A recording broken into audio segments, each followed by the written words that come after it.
సిగ్గుపడుతున్నాం.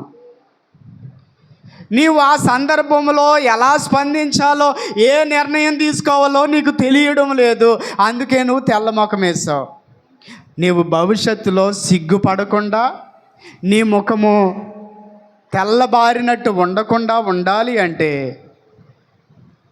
దేవుని ఆశీర్వాదము నీకు కావాలి.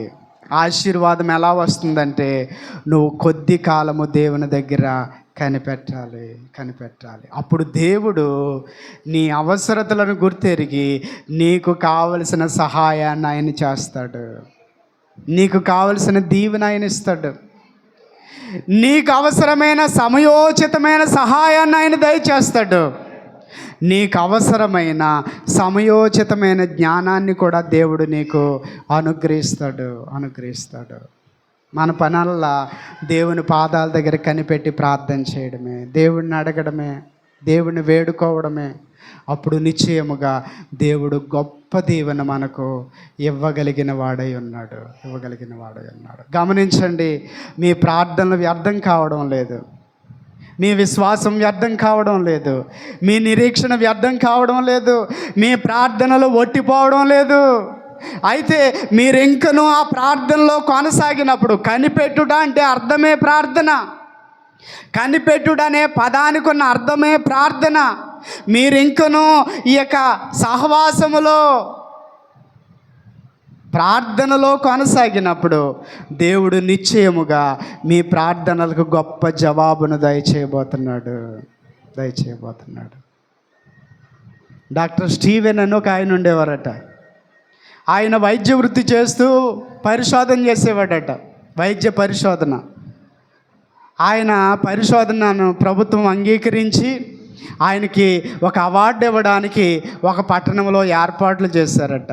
ఆయన తెల్లవారుజామున లేచిపోయాడు, విమానాశ్రయానికి వచ్చేసాడు, విమానం ఎక్కేశాడు. విమానం అలా గాల్లో వెళుతూ ఉండగా వాతావరణం మారిపోయిందట. వెంటనే ఒక ప్రకటన వినబడింది. వాతావరణం బాగాలేని కారణం చేత విమానాన్ని దగ్గరలో ఉన్న విమానాశ్రయంలో దించేస్తున్నాము. అయ్యో అనుకున్నాడు. గబగబా ఆ విమానాశ్రయంలోంచి బయటకు వచ్చి ఆ డెస్క్ దగ్గరికి వచ్చి, అమ్మ నేను పలానా పట్టణం వెళ్ళాలి, ఆ పట్టణం వెళ్ళడానికి నెక్స్ట్ ఫ్లైట్ ఎప్పుడు ఉందిరా తల్లి అంటే, 13 గంటల వరకు నెక్స్ట్ ఫ్లైట్ లేదండి, విమానం లేదు. మీకు ఇష్టమైతే నేను ఒక చిన్న సలహా చెప్పగలను. త్వరగా చెప్పరా తల్లి, త్వరగా చెప్పు.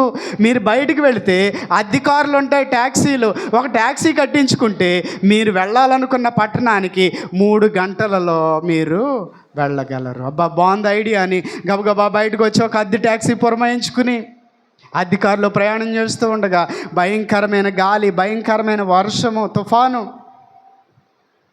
మనం ఇంకా ఎంత దూరంలో ఉన్నాము డ్రైవరు అని అడుగుతూ ఉంటే, సార్ మనము దారి తప్పిపోయి ఇప్పటికే 3 గంటలు కావస్తూ ఉంది.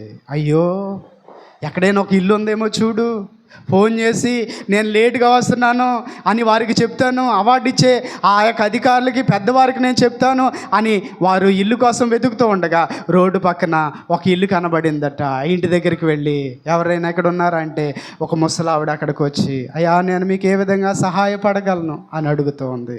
అమ్మ ఒకసారి మీ ఇంట్లోకి వచ్చి ఫోన్ చేసుకోవచ్చా అంటే ఆవిడ అంటుంది, అయ్యా మా ఇంటికి కరెంటే లేదండి, నేను మీకు ఫోన్ ఎక్కడి నుంచి తేను, మేము చాలా కుగ్రామంలో ఉన్నాం, మారుమూల ప్రాంతం ఇది.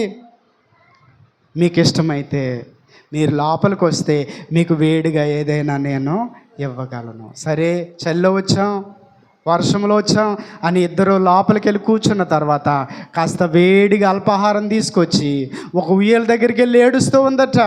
మళ్ళీ ఆ ఉయ్యాల దగ్గర నుంచి దగ్గరికి వచ్చి, అయ్యా మీకు పెట్టింది వేడిగానే ఉంది కదా, బాగానే ఉంది కదా, ఉండండి మీకు కాస్త కాఫీ తీసుకొస్తానని మళ్ళా వెళ్ళి కాఫీ తీసుకొచ్చి కాఫీ వీళ్ళకి ఇచ్చి ఆ ఉయ్యాల దగ్గరికి వెళ్ళి ఏడుస్తూ ఉందట. మళ్ళీ వీళ్ళ దగ్గరికి వచ్చి, అయ్యా కాఫీ వేడిగానే ఉంది కదండి, చల్లారిపోలేదు కదా అంటే, అమ్మ అన్నీ బాగున్నాయండి, ఒక్క ప్రశ్న మీరు నాకు సమాధానం చెప్పాలి.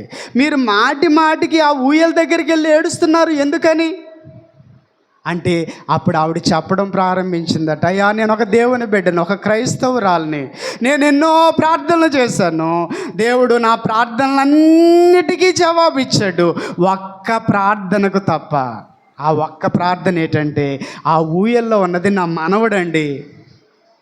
అతనికి ఒక వింతైన రోగం వచ్చిందండి. నేను కొన్ని హాస్పిటల్ తిప్పాను, వైద్యుల దగ్గర తీసుకెళ్ళాను.